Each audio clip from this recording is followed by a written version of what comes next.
Welcome to HFMA's 2025 annual conference in Denver. My name is Todd Nelson with HFMA, and I'm excited to be joined by the CEO and Managing Director of GeBBS Healthcare. Welcome. Thank you. Thank you, Todd, for having me over. It's my pleasure. Well, we're interested in talking to you a little bit about your company and learning more about it today, and I have a series of questions. And the first one is really thinking about, while AI promises a strong future for revenue cycle management, where is it currently falling short, and what potential downsides must healthcare organizations consider? Yep. Great question.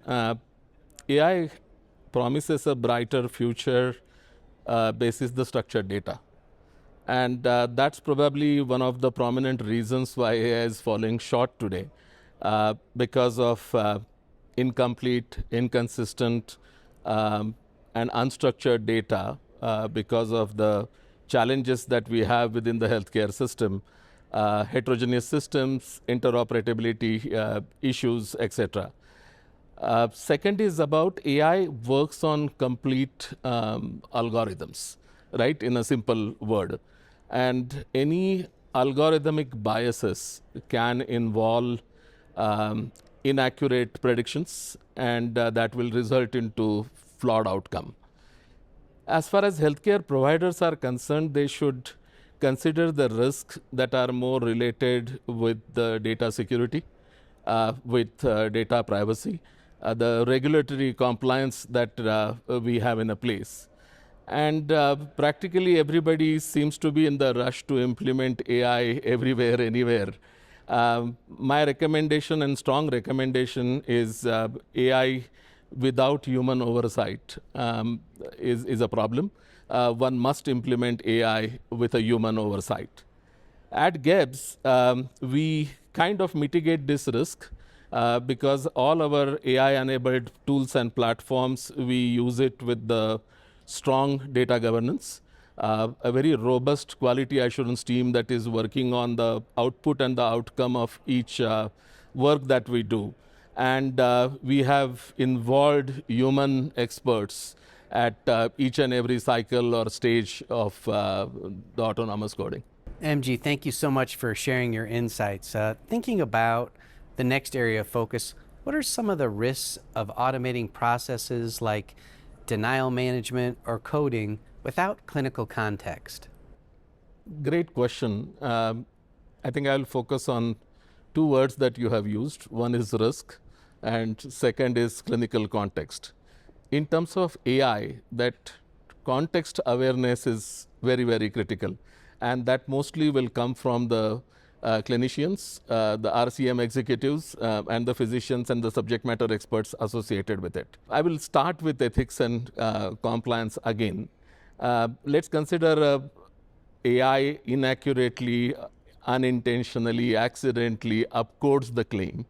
And if it happens in the large amount, you will have federal investigators walking at your doorstep. Similarly, from the AI perspective, the algorithmic biases that are there can result into inaccurate claims, or it will impact your reimbursement accuracy. At GeBBS, we have implemented AI with the clinical validation checks everywhere, so that the output and the outcome that you will produce is accurate, it's defensible, and context aware. We have to ensure in the healthcare industry that AI is enhancing and not undermining the revenue cycle management. Excellent. Thank you, MG. With growing reliance on AI and revenue cycle management, how should healthcare leaders address the cybersecurity and compliance risks that come with it? Yeah. Cybersecurity is critical because AI works on the massive data availability. So naturally, data breach, data security will be a serious concern. And most of the times, the threat actors will either steal the data or they will lock down your systems. If they steal the data, there are legalized way of managing that kind of an incident and reporting. But when your system locks down. Your entire patient care and the treatment and whatever happens with the patient in the hospital or a health system becomes a primary concern.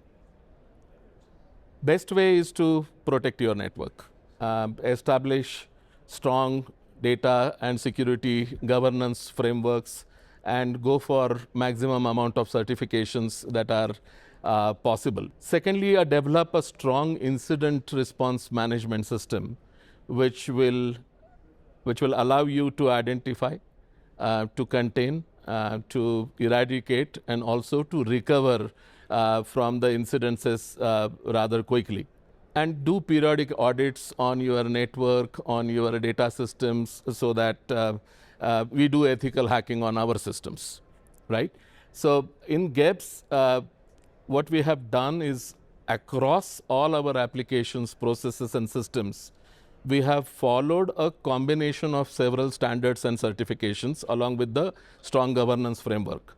So we have NIST, we have HIPAA, we have High Trust, we have PCI DSS, and we have SOC 2. That kind of a certifications and controls allows us to go in front of our client and say them innovate with us with confidence. So MG, thinking about the last question for our time today, what are some of the best practices that providers should use to effectively integrate AI into revenue cycle management to ensure its long-term success? Yep. AI is critical and important at the same place. But my recommendation is always don't fall for the hype, right? Identify and establish the critical use cases that you have within your organization and execute them with a proper system integration. Second also is AI is not about once done is always done. You will have to keep improving about it. And that's why I keep saying that AI, artificial intelligence, needs to be coupled with human intelligence. You cannot underestimate the inputs of and the context awareness of your revenue cycle management teams as well as the clinician inputs. And fourth thing is establish on a strong data governance as far as AI is concerned. At GeBBS, we typically believe that artificial intelligence will enhance but will not replace the human decision making. So you have to use artificial intelligence in such a way that it enhances your efficacy rather than replacing humans. MG, thank you so much for sharing your insights today and for GeBBS to be a part of this session. I learned a lot and really appreciate your support. Thank you so much for this opportunity to interact with you.